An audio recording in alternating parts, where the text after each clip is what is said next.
This is Homalomena Thigh Constellation.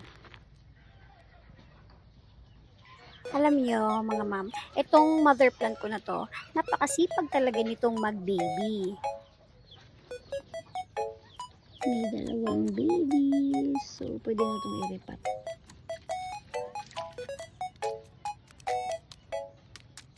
So, pag nag-repat ako ng plants, tinatanggal ko talaga siya sa paso, yung mother. So, ito na yung dalawang babies. Para makuha ko siya ng maganda, tinatanggal ko talaga sa pot. Tapos, para syempre safe yung ugat. So, yung dalawang babies, ayun o, may isa pa na pausbong. Pero, hindi pa yan siya, matagal pa yan siya pwedeng tanggalin. Pag mga ganito na siya kalaki, pwede na siya ihiwalay sa mother. So, tanggalin na natin.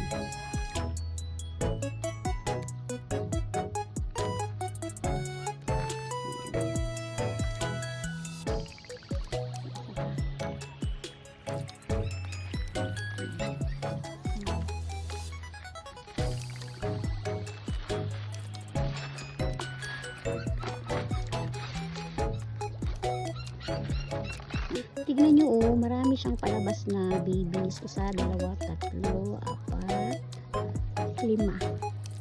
So malapit na yan. Siguro mga 2 months. So, lalagyan natin siya ulit ng mga soils. Or plan ko, ilagay ko siya siguro sa mas malaking pot. Para, kasi sobrang ano nila oh. Kailangan na rin i-trim yung roots.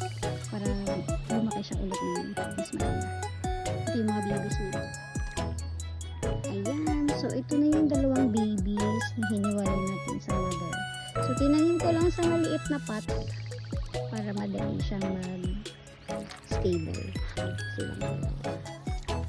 Ayan. Tapos, didiligan natin yan. Then, set aside natin para mag-stable sila. This is Homalomena Thigh Constellation.